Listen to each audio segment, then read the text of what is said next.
বসুরা মহাশয় রয়েছেন আমাদের মাথাভাঙা 1 নং ব্লকের কর্ণধার সম্মানীয় সভাপতি মহেন্দ্রনাথ বর্মন মহাশয়, তৎসহ রয়েছেন মাথাভাঙার পঞ্চায়েত সমিতি সম্মানীয় সভাপতি রাজিবুল হাসান মহাশয়, রয়েছেন গণেশ বর্মন সদস্য জেলা কমিটি, মজিরুল হোসেন সাধারণ সম্পাদক জেলা কমিটি, সুজাতা বর্মন জেলা পরিষদ, অসিত রঞ্জন রায় সাধারণ সম্পাদক ব্লকের, রঞ্জিত অধিকারী সভাপতি SC/ST সেলের, বিভূতি বর্মন সভাপতি শ্রমিক সংগঠন, মণিগোপাল রায় সম্পাদক ব্লক কমিটির, অচিন্ত কুমার বর্মন সম্পাদক ব্লক কমিটির, শাহাজুল আলম সভাপতি যুব বিপ্লব সরকার ছাত্র পরিষদের সভাপতি, যতীন্দ্রনাথ বর্মন অঞ্চল সভাপতি, হেমন্তী মাঝি প্রধান, লক্ষ্মীকান্ত বর্মন উপপ্রধান সহ শাখা সংগঠনের মধ্যে রয়েছেন নলিন অধিকারী যুব সভাপতি অঞ্চলের, সবিতা কার্জি সভানেত্রী মহিলা, সোনালী কার্জি সহ সভানেত্রী মহিলা, সুবল রায় SC/ST সেলের সভা। কয়েকদিন আগে দীপা চক্রবর্তী বিজেপির একজন বড় নেত্রী, তিনি বললেন বিজেপি যদি ক্ষমতায় আসে তাহলে নাকি ওরা লক্ষ্মীর ভান্ডার বন্ধ করে দিবে। তাদের কত নোংরা মানসিকতার পরিচয় তিনি দিলেন। আজকে রাজ্যে আমাদের জনদরদি মমতা ব্যানার্জির মমতাময়ী সরকার চলছে। তিনি প্রতিনিয়ত আমাদের নিয়েই ভাবছেন, চিন্তা করছেন। একটা সন্তান মাতৃগর্ভে থাকা অবস্থায় তিনি তার দায়িত্ব নেন, নিয়ে সেই সন্তান ভূমিষ্ঠ হওয়া থেকে শুরু করে বড় হয়ে ওঠা, স্কুলে যাওয়া, তার কর্মসংস্থানের ব্যবস্থা করা, এমনকি আমাদের অন্তিম যাত্রা পর্যন্ত, শ্মশান ঘাট পর্যন্ত একজন মায়ের মতন করে আমাদেরকে সন্ধ্যাবেলা ওই দোকানে সাইনবোর্ড রাখা থাকে, আজ নগদ কাল বাকি। দেখেন না দোকানদার আজ নগদ কাল বাকি। আজ নগদে কি পাই? 1700 1500।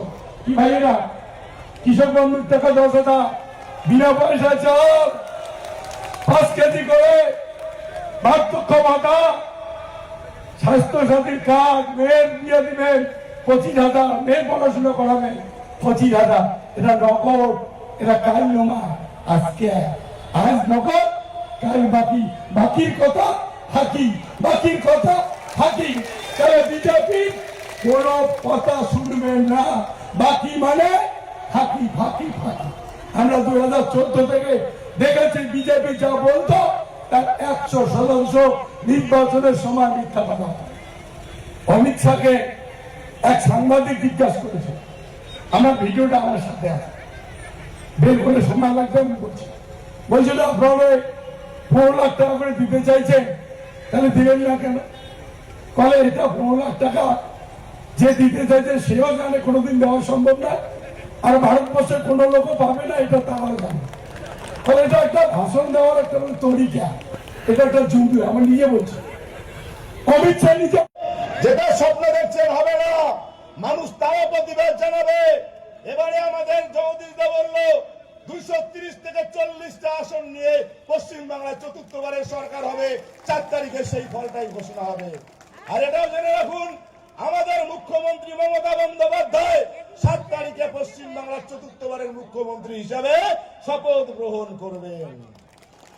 বিজেপি বন্ধুরা বলছেন ওরা জিতবেন, আবার বাংলাকে জেতার জন্য এত ষড়যন্ত্র।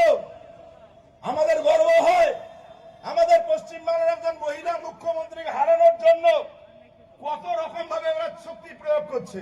গতবার তো অমিত শাহ প্রধানমন্ত্রী এসে পারলো না, এবার আরো সাথে কিছু সঙ্গী নিয়ে আসছে। কলেজ মোড়ে সেদিন এসছে নারিয়া মাতা মুখ্যমন্ত্রীর কি নাম যেন, এই গেরুয়া পোশাক পরে, যোগী আদিত্যনাথ উত্তরপ্রদেশের, ওকে নিয়ে আসছে। আসামের মুখ্যমন্ত্রী নিয়ে আসিয়া সভা করে দিচ্ছে কুচবিহারে, হেমন্ত বিশ্ব শর্মা, আরো কোন কোন রাজ্যের মুখ্যমন্ত্রী ঢুকিয়ে দেওয়া যাচ্ছে। ভাবতে পারেন মমতা ব্যানার্জির কত শক্তি, কত ক্ষমতা। মমতা ব্যানার্জিকে তারা কত ভয় পায়, তাহলে মমতা ব্যানার্জিকে হটাতে গেলে আরো কত শক্তি প্রয়োজন।